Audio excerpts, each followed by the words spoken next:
The finest hours of the Second World War.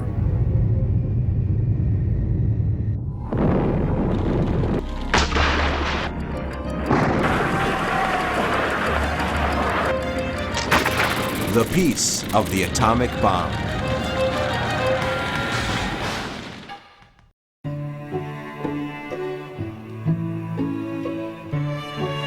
(1944).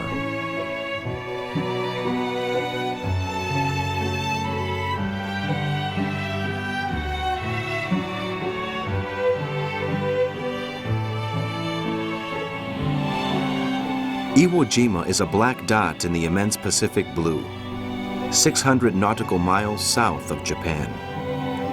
With a land surface of 20 square kilometers, this volcanic island of hills and gorges has hardly any vegetation. Known as Sulphur Island, its cracked soil gives off a strong smell of sulfurous gases.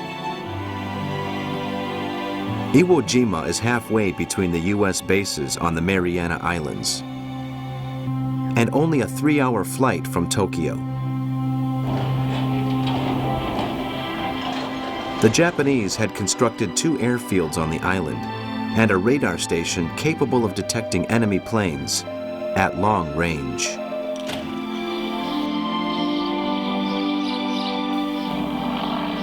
The island's runways are a vitally important objective for the Allies. The U.S. Air Force needs them for its Mustang squadrons, which are to serve as escorts for the B-29s flying to Tokyo. The Japanese know this and are determined not to relinquish them. Iwo Jima is under the command of General Tadamichi Kuribayashi. His plan of defense for the island does not envisage banzai charges or frantic counterattacks on the beaches. His strategy is based on the capacity to resist and on wearing down and surprising the enemy. The civilians who work in the sulfur mines have been evacuated, and 22,000 heavily armed soldiers prepare for the last battle of their lives.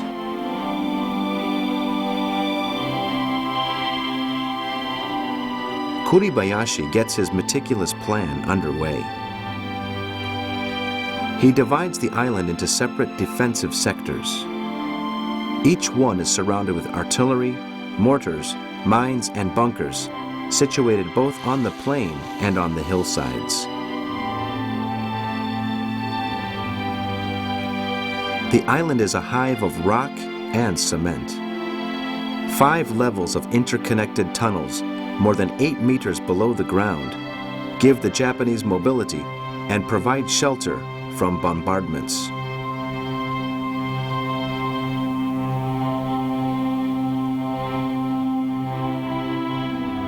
Banzai charges and hand-to-hand fighting are expressly forbidden.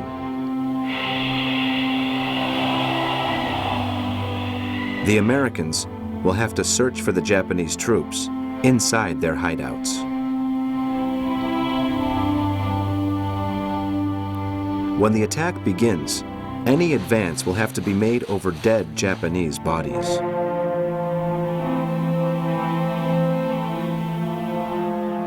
Tadamichi Kuribayashi is a samurai and sums up his defense plan with the word desperation.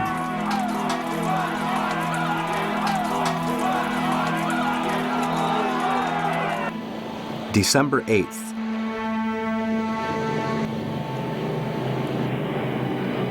The American B-24s announced their presence on the island. The Japanese have been using Iwo Jima to prepare attacks on the B-29 bases in the Mariana Islands. Admiral Nimitz has been thinking about the invasion of the island for some time and gives it priority.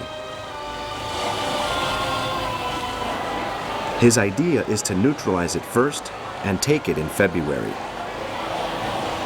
So that the American public can feel proud of their soldiers, authorization is given for the invasion to be transmitted live by radio. The firepower that has been built up is impressive, and nothing is lacking to start the operation.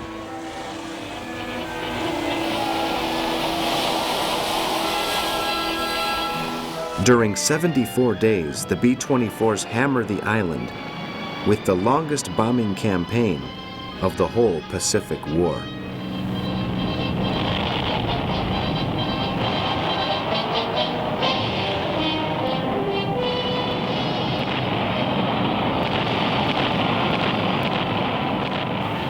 But very few of the heavily entrenched Japanese positions on the islands are seriously damaged. And its anti-aircraft guns do not allow the American planes to get away scot-free.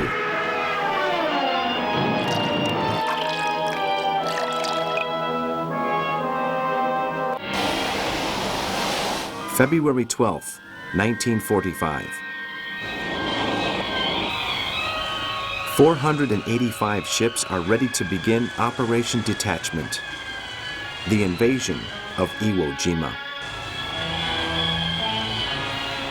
The island has no port and only one beach on its east coast, the place chosen for the landings. A total of 250,000 men, including 75,000 Marines, veterans of the Pacific War, are ready to take the island within 10 days.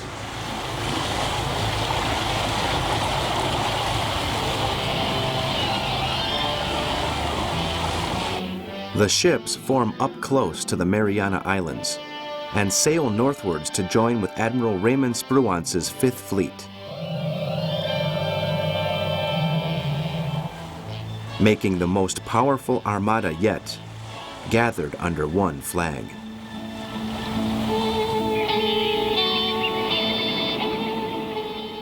D-Day is set for the 19th of February.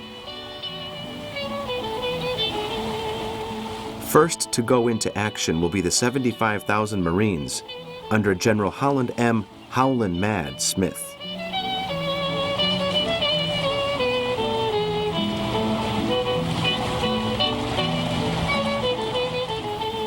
The 4th and 5th Divisions will form part of the second wave of assault, while the 3rd will remain in reserve on the shore.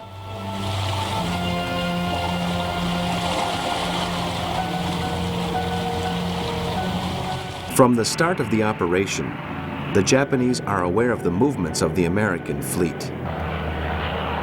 Their reconnaissance planes and submarines follow it all the way. Kuribayashi is alerted. The invasion is expected from the 15th of February.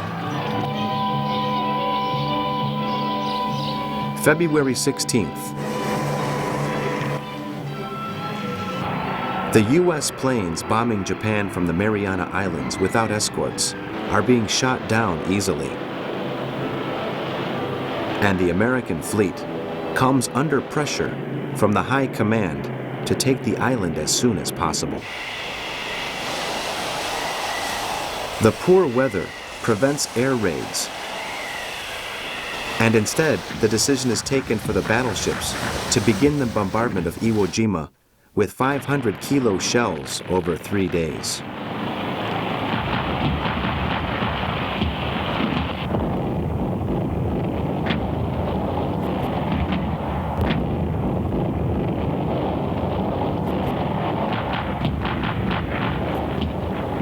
Divers examining the coast around the beach find no obstacles. Monday, February 19th, 1945, D-Day. The U.S. Intelligence Service wrongly estimates that there are 13,000 Japanese entrenched on Iwo Jima, when in fact there are 22,000. 3 miles offshore, the landing craft wait for the signal to head for the beach.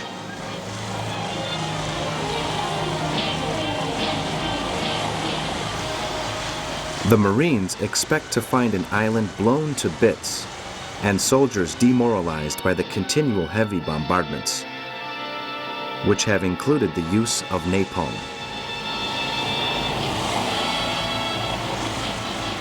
A few meters from the beach, rocket launchers open fire on the coast to facilitate the landings of the assault troops.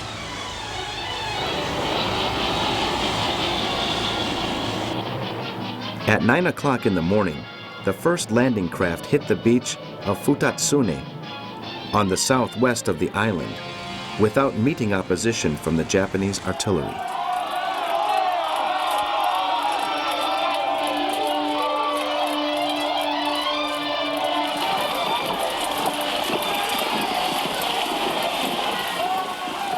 Faced by this strained situation, the Marines decide to advance inland, meeting their first obstacle after 300 meters in the steep slope of the beach formed by the volcanic ash, where the troops slip and fall in their heavy equipment.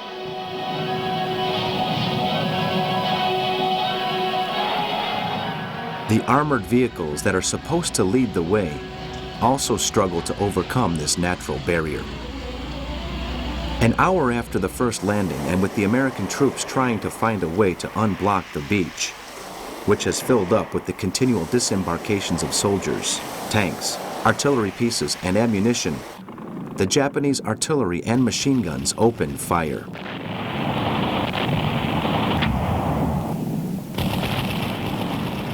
Dominating the beach on Iwo Jima is Mount Suribachi, an extinguished volcano. Now, a mortal fire pours down from its slopes onto the beach.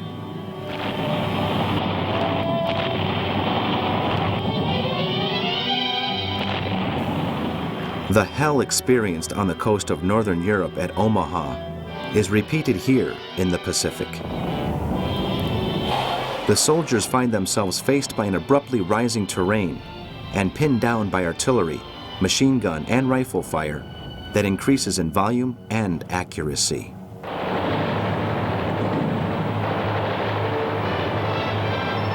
The beach is an inferno. Packed with men and material, the casualties increase alarmingly. Dead and wounded men blocking the path of the tanks and bulldozers as the stunned commanders desperately search for a way out to enable them to get up to the plateau.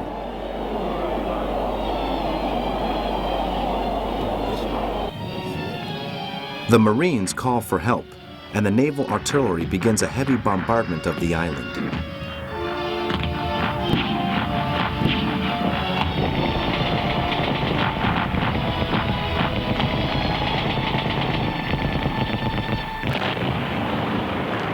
At the end of the day, of the 30,000 men that have landed, there are more than 2,000 casualties and 600 dead.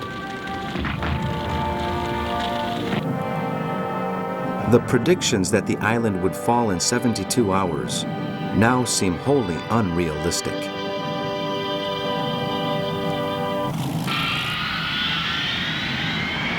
February 20th.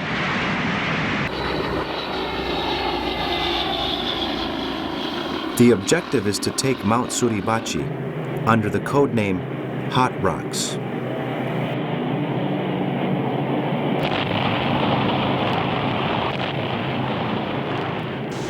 In the early hours of the morning, new landings are made on the beach.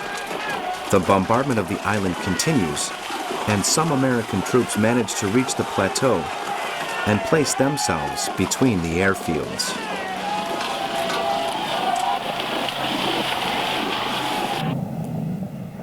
The slopes of the hill become deadly rat traps for the U.S. soldiers. From their hideouts, the Japanese fire from all angles and kill hundreds of enemy soldiers.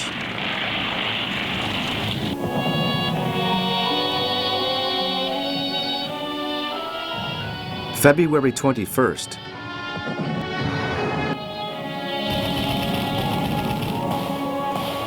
The Marines are unable to advance to take the airfields. In the face of the disorientation produced by the Japanese movements underground, the Americans begin step-by-step movements, using mortars, mines, and flamethrowers in an attempt to take Mount Suribachi. Enemy fire from all angles time and again stops the Marines from reaching their objective.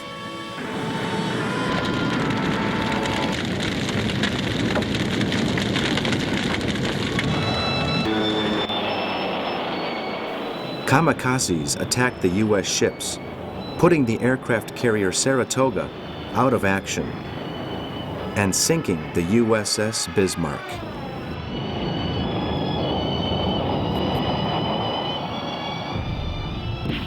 During the night, the destroyers launch flares to light up the island and help the American troops in their attacks. The Japanese soldiers maintain silence to avoid giving away their positions. The next day, under heavy rain and in an atmosphere of extreme tension among the American troops, the first relief forces arrive. February 23rd.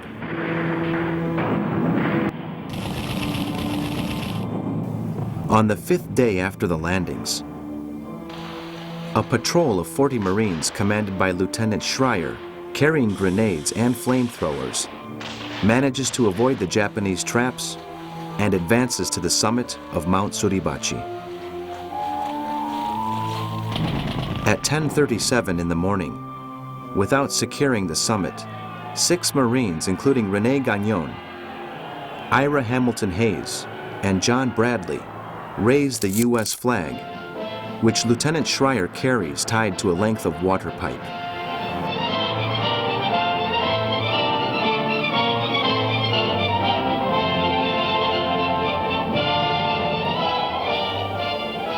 Following them is Joseph Rosenthal, Associated Press photographer and Pulitzer Prize winner, who immortalizes the moment together with cameraman Bill Gesnout, who dies only days afterwards.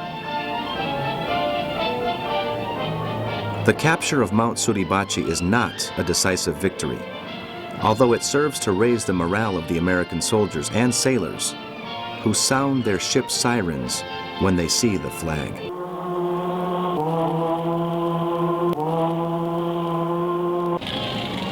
But the heavily armed Japanese forces remain in their hideouts on the island.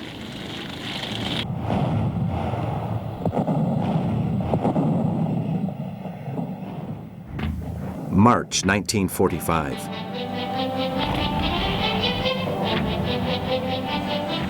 The Marines' 3rd Division, made up of 60,000 men, push northwards. The sappers clear the minefields for the tanks that provide cover for the soldiers in their advance towards the main Japanese defense line.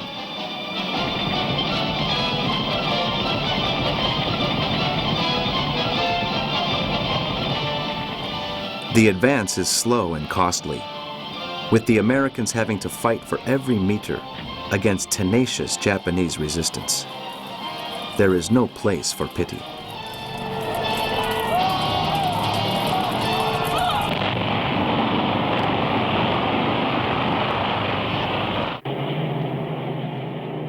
On the 4th of March, the 1st B-29, returning damaged from operations over Japan, is able to land on the southern airstrip, while the furious battle for Iwo Jima continues.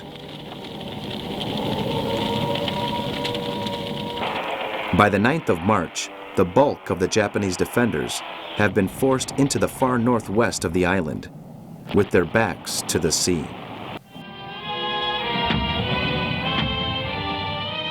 In a small area, the Japanese have 300 bunkers, artillery, and traps in the most unlikely places.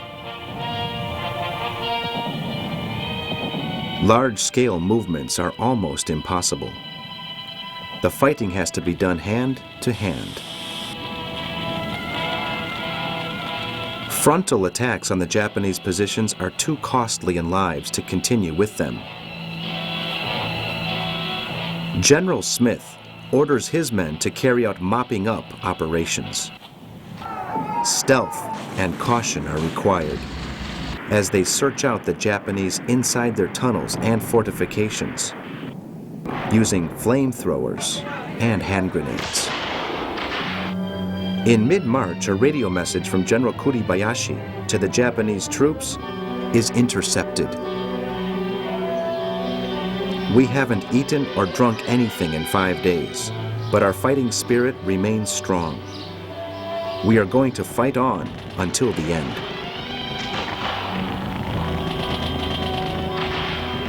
The Japanese troops still on the island put up tenacious resistance. Though on the 24th of March, their morale receives a heavy blow upon hearing the last words of their general.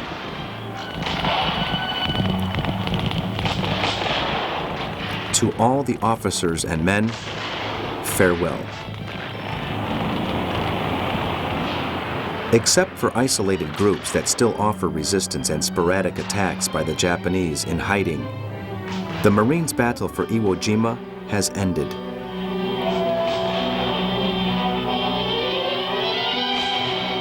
On the 28th of March, General Holland Smith officially announces that the island is taken.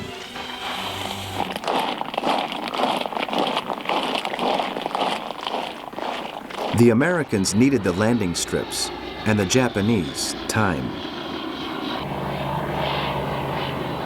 In a sense, both got what they wanted, but 27,000 lives was the cost. 20,000 Japanese and 7,000 Americans. The densest battlefield became the most populated cemetery.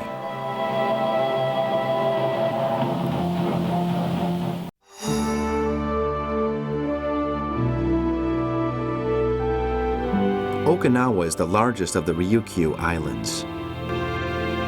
It is 96 kilometers north to south and 3 to 28 kilometers wide. In the north, it is mountainous, while the south has gently rolling hills with cliffs and caves. The invasion of this island poses a series of new problems, which the Americans have not faced in their attacks on other islands.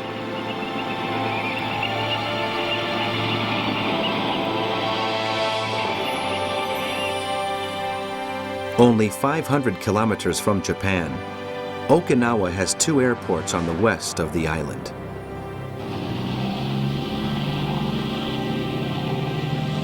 It is an easy flying distance for the planes, whose bases and supplies are in Japan. The Americans cannot count on such a convenient facility for their planned invasion of Japan. The Japanese know this, and Admiral Chester Nimitz fears that taking the island will be an even harder battle than that of Iwo Jima. The Japanese troops are under the command of General Mitsuru Ushijima. With 80,000 men, his plan is to create a strong defensive line in Suri, in the south of the island, formed by hills and ravines which, as in Iwo Jima, lend themselves to the construction of defensive bunkers linked by tunnels and provide the scenario for a tense battle of attrition. The north, covered in vegetation, and the central plain will be left to the mercy of the American troops.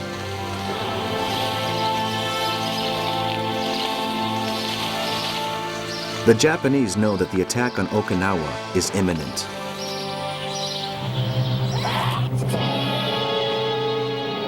All their pilots and planes in China and Southeast Asia are ordered to return.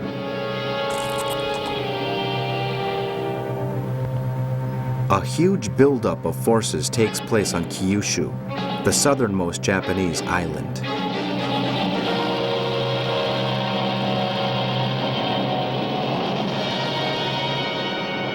Fighter squadrons are quickly transferred there to serve as escorts for the kamikaze attacks planned against the U.S. fleet and the British fleet under Vice Admiral Rawlings, which, united for the first time, have set sail for the islands occupied by the Japanese.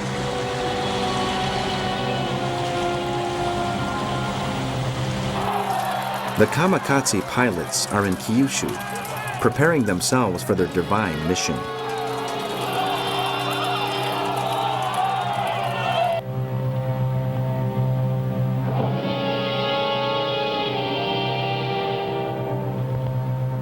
Kamikaze attacks are not new to the Americans.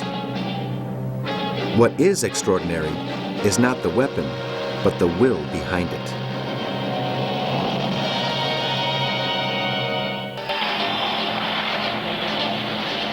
March 1945.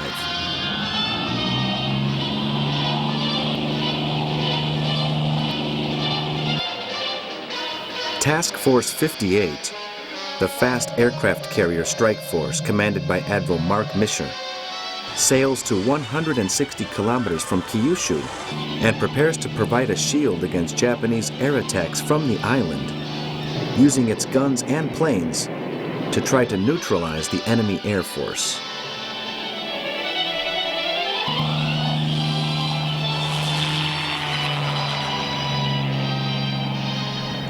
The Japanese response is a fierce counterattack, using both conventional bombing and kamikaze attacks.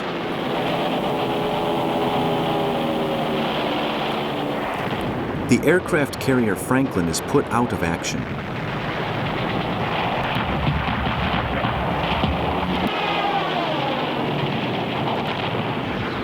The Wasp and the destructor Halsey Powell are seriously damaged, and the aircraft carriers Enterprise and Yorktown are also hit.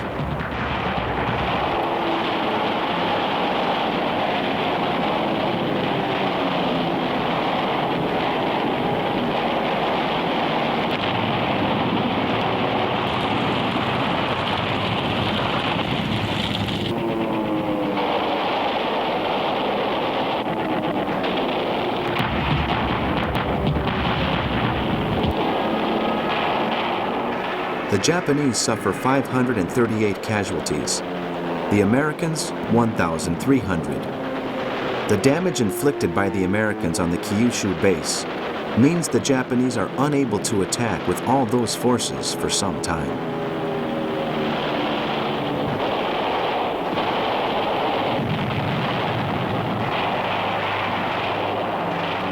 The commanders of the Allied fleet preparing for the assault on Okinawa know they have an enormous superiority, but they also are aware of the danger represented by the human bombs of the kamikaze.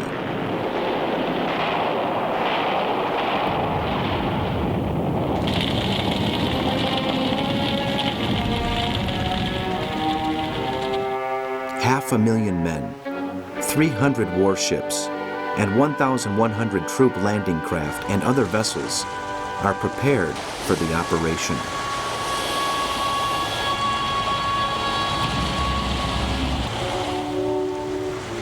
General Simon Buckner, commander of the 10th Army, is in charge of land forces, formed by the 24th and the 3rd Amphibious Marines Corps, totaling 183,000 men. April. With the bitter experience of Iwo Jima in mind, in the early hours of the 1st of April, the most intense bombardment of any of the Pacific Islands is unleashed.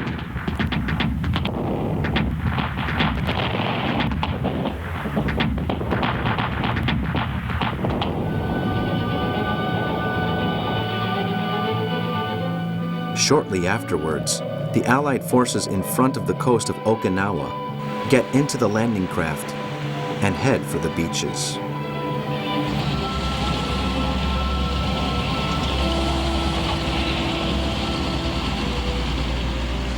The infantry and Marines quickly establish a beachhead on the west coast.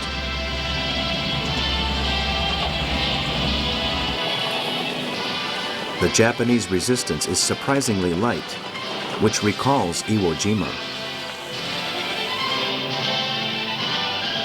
By midday, the Americans have already occupied half of the island, and the confidence of the troops is increasing.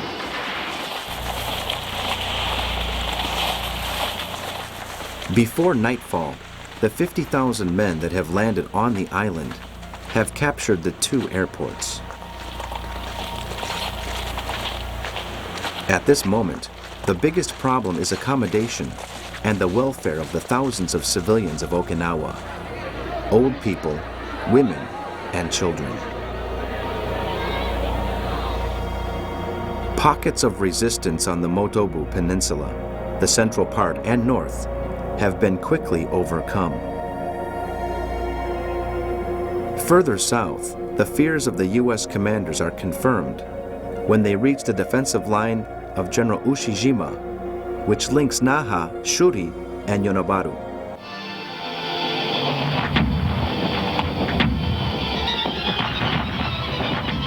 The angled fire coming from the fortifications on the hillsides quickly halts the Marines' advance and results in thousands of casualties.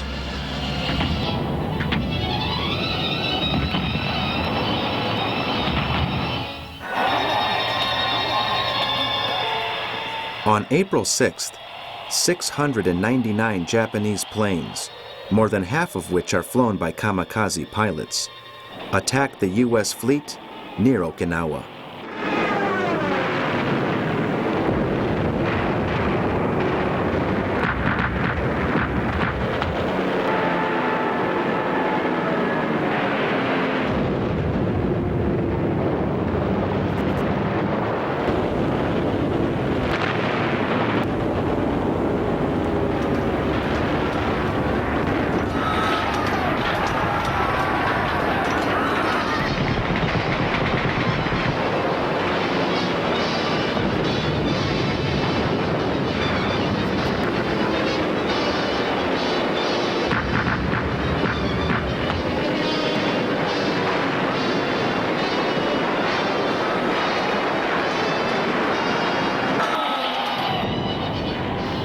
By the end of the day, the light aircraft carrier San Jacinto, 10 destroyers, and other escort ships have been sunk or seriously damaged.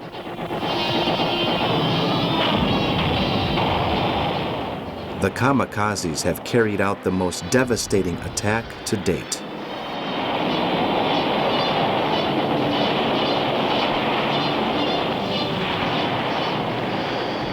The crazed Japanese commanders believe the divine wind will sweep the enemy from the sea, and along with their kamikaze pilots, send the flagship Yamato on a suicide mission against the Allied fleet.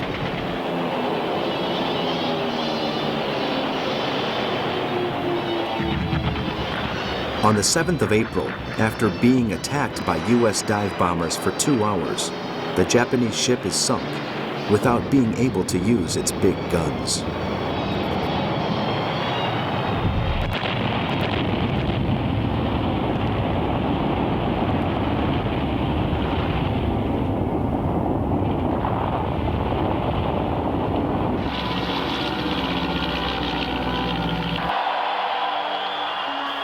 On the 11th and 12th of April, the Japanese launched their second Kiposhui attack with 185 planes.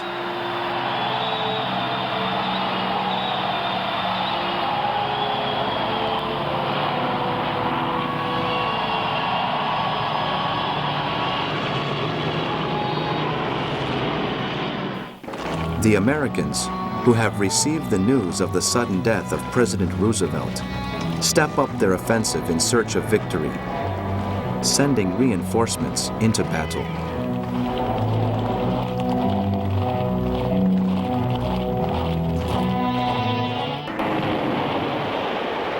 The kamikazes continue to strike at sea, while on land, U.S. forces fight hand-to-hand with the entrenched Japanese, prepared to defend their positions until the last breath.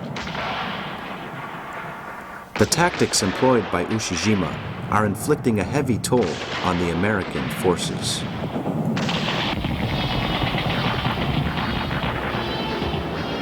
But the U.S. fleet has a devastating impact as mobile artillery.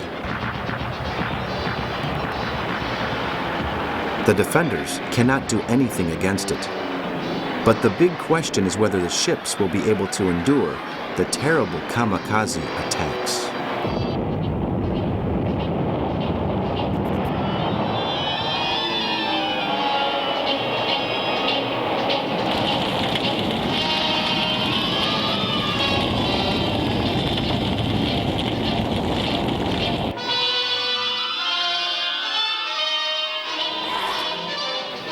May.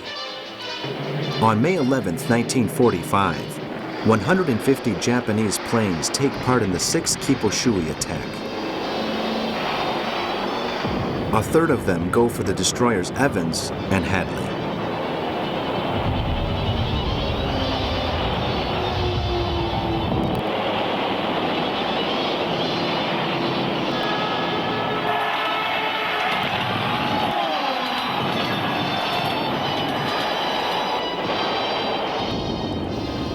Both are put out of action, although they managed to shoot down 37 enemy planes.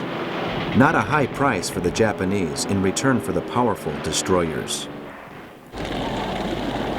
The kamikaze way is a kind of madness, but it is also the most lethal weapon the Japanese possess.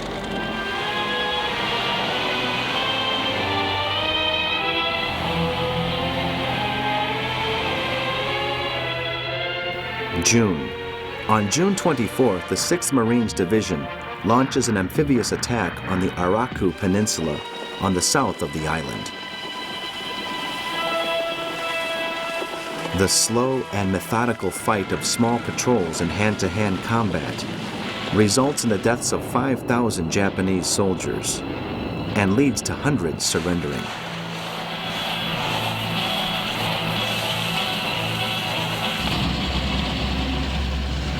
The coordination of U.S. tanks and infantry is meeting with success, while mopping up operations are undertaken by the squads armed with flamethrowers and hand grenades, going from bunker to put an end to the fanatical Japanese resistance.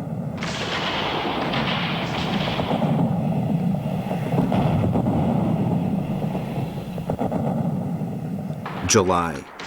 By the 2nd of July, the conquest of the island is almost complete, though some surviving Japanese soldiers have formed guerrilla units that carry out sporadic attacks against the American troops.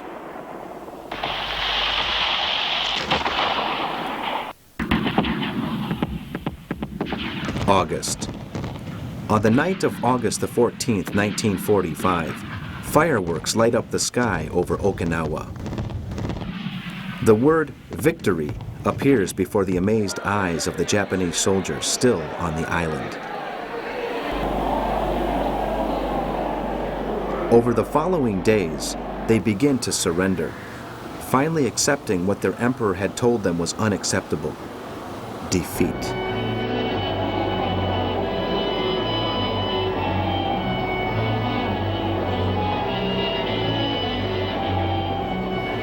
The Americans have lost 12,500 men and 15 ships.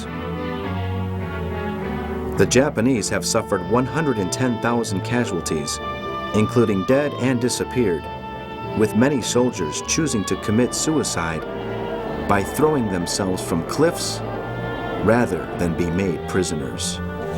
A further 70,000 civilians have been killed in the constant heavy bombardments. The Okinawa campaign was not encouraging for either side. If the Japanese had fought so ferociously for this island, what would they not do to defend their own homeland?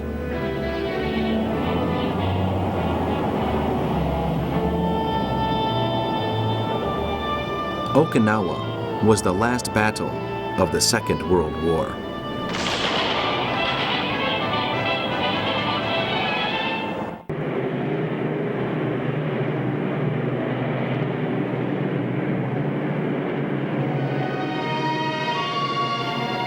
The key to U.S. air strategy is the revolutionary B-29.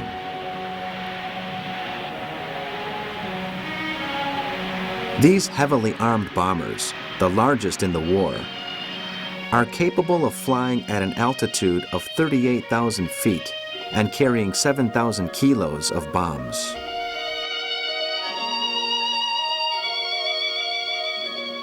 Since November 24, 1944, the U.S. Air Force has been carrying out raids on Japan to reduce its industrial and military capacity.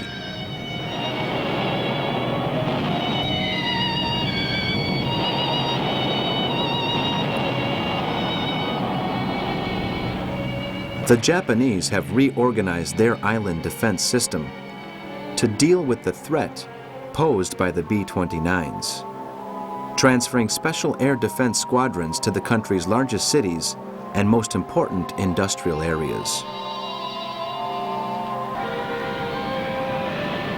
Since the first months of 1945, the B-29 raids have had a devastating effect on Japan's war production, already badly hit by the blockade and loss of air bases abroad.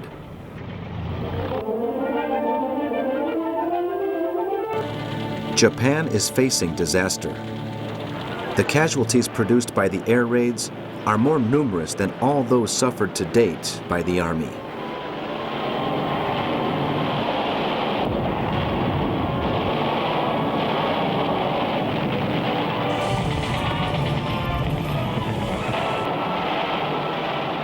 The Air Force is losing catastrophic numbers of planes, almost 2,000 in 1 month.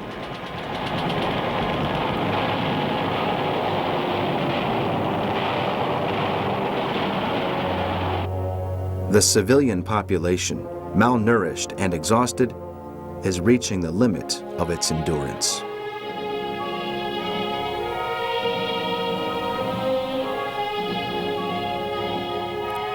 As a last resort, hundreds of Japanese planes have been thrown against the B-29s in kamikaze attacks, as the American bombers cannot be brought down from the ground.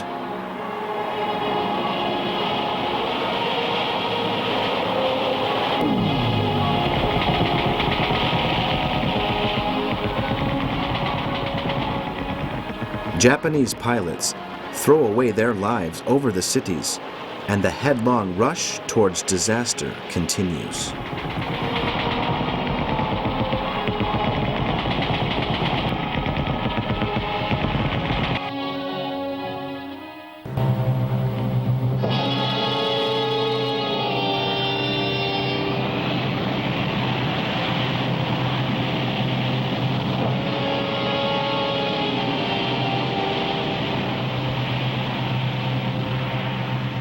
On the morning of August 6, 1945, in a question of seconds, 70,000 people are killed and as many again seriously wounded.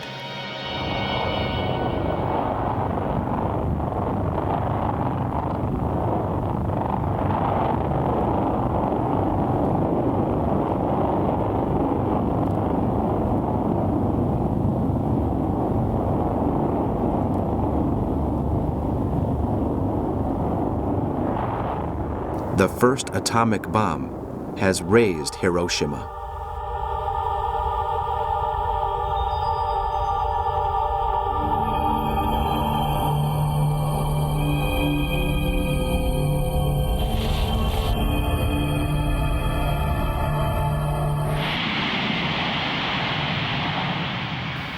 Before Japan has had time to recover from this Holocaust, another atomic bomb is dropped on Nagasaki on the 9th.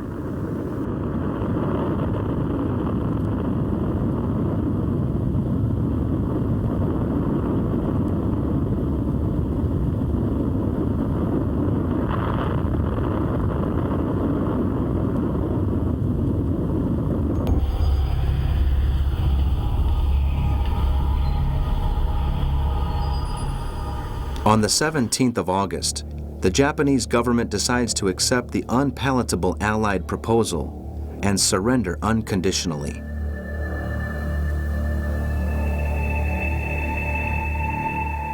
The atomic bomb has made all resistance useless.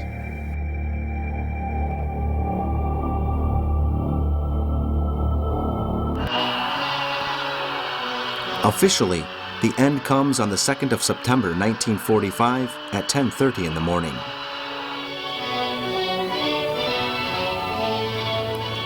The Second World War is over. The commanders who were planning the invasion of Japan and estimating 1 million casualties have been overtaken by events. Despite the attempts by a group of young extremist military officers to prevent the emission of the message, the Emperor Hirohito addresses the nation, announcing the surrender and calling for people to collaborate with the victors. 23,000 Allied soldiers are liberated from the inhumane conditions of concentration camps, the length and breadth of Japan, and begin to return to their homes in different countries.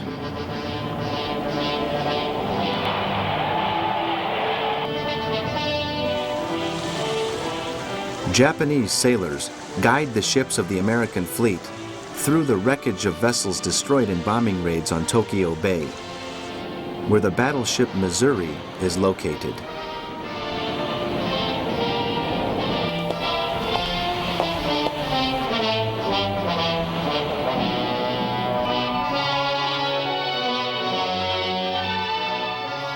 September.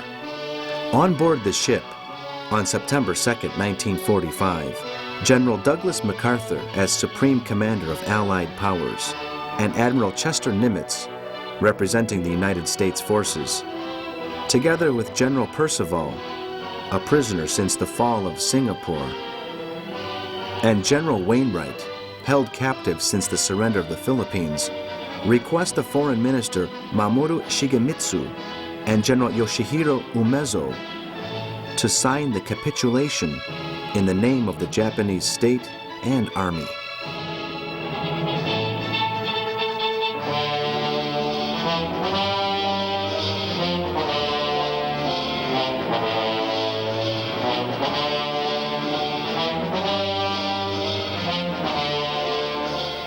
The Allies have accepted the only Japanese condition.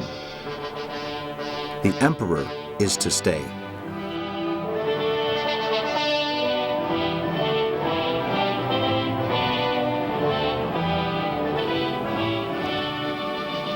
The conflict that has engulfed 61 countries and more than half of the Earth's population in all continents is over.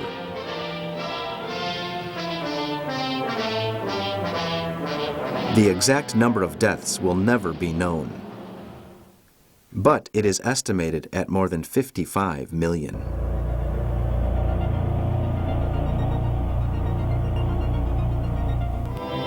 The Allied occupation of Japan begins officially on September the 4th, 1945.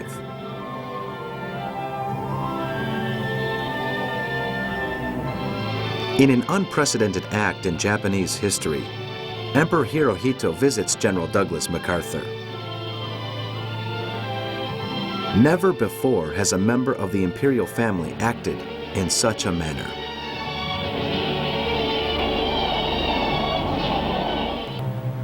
The military commanders that led Japan into war are tried by military tribunal for the crimes they have committed.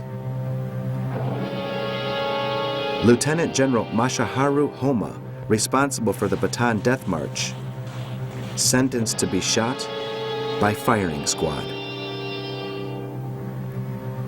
Lieutenant General Tomiyuki Yamashita, responsible for the sack of Manila and the deaths of 60,000 people, sentenced to be hanged.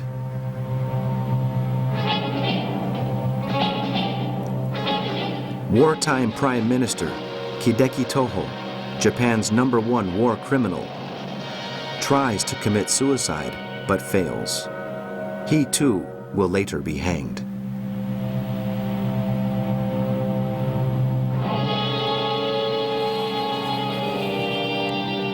International controversy rages around Emperor Hirohito, with many calling for his execution for not using his position to try to stop the war.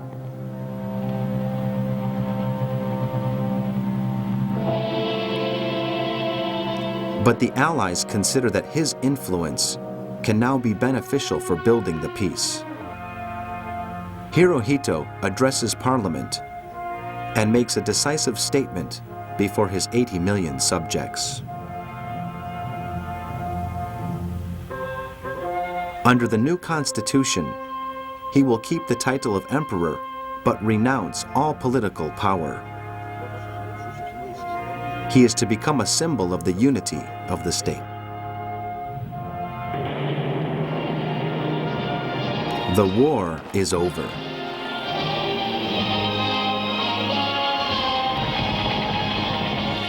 Once again in its long history, the world breathes the air of peace.